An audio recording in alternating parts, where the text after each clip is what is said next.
Each year, tens of millions of tourists flock here to Washington, D.C. from every corner of the globe. It's a one-of-a-kind place designed specifically and carefully laid out in the Constitution.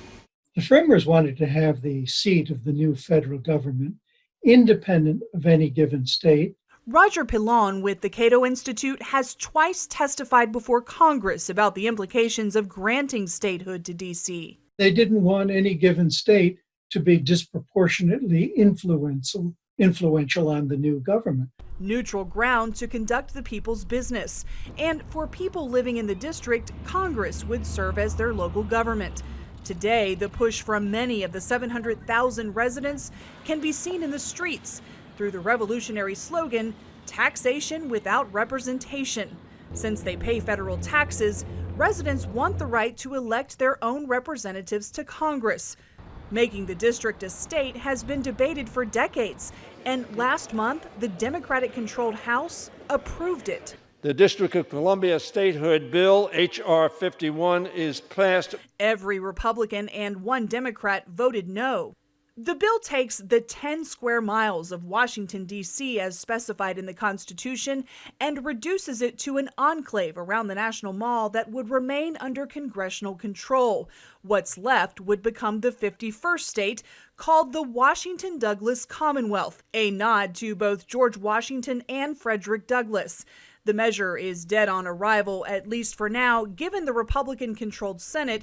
President Trump also opposes it.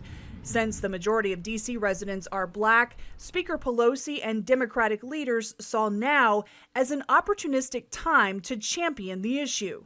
You might be wondering why D.C. is not yet a state, and it's actually a pretty easy one to answer. It is racism. But opponents say the push for statehood is simply about political gain. This proposal is plainly nothing but a Democratic power grab. If representation is what residents want, they could push to return parts of the district to Maryland, which ceded the land to create the district in the first place.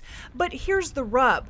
That solution wouldn't allow for the addition of 2 new senators. Our cause for statehood is certainly about making sure we have 2 voting senators to speak up for us and making sure that our congresswoman has a vote.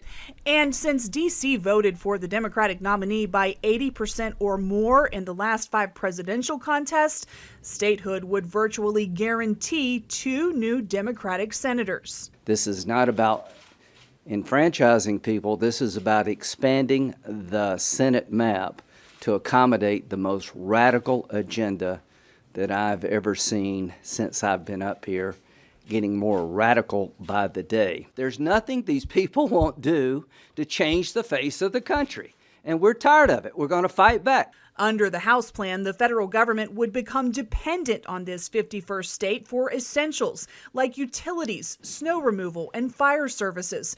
Pilon says recent Black Lives Matter demonstrations reveal how a D.C. state could possibly wreak havoc.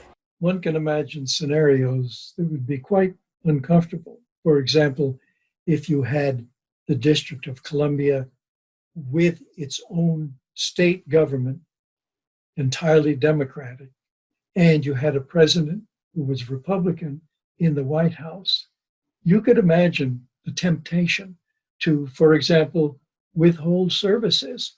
If the Senate and White House flip to Democratic control, the measure will likely pass as Joe Biden supports it. Pilon argues it would then wind up in court because Congress simply doesn't have the authority to make D.C. a state through legislation. Every Justice Department that has looked at this issue from the time when Robert Kennedy was an Attorney General in 1963 has said that Congress has no power to do what is contemplated in this bill. That means a new amendment to the Constitution, which requires ratification by 3/4 of the states. The latest attempt came in 1978 when Democrats led Congress and Jimmy Carter was here at the White House. They passed a constitutional amendment aimed at giving D.C. voting representation in Congress. But at the end of the 7-year deadline, only 16 states had ratified it. Fast forward to 2020, and the most recent polling shows 64% of Americans still oppose adding D.C. as a state. Jennifer Wishon, CBN News, the White House.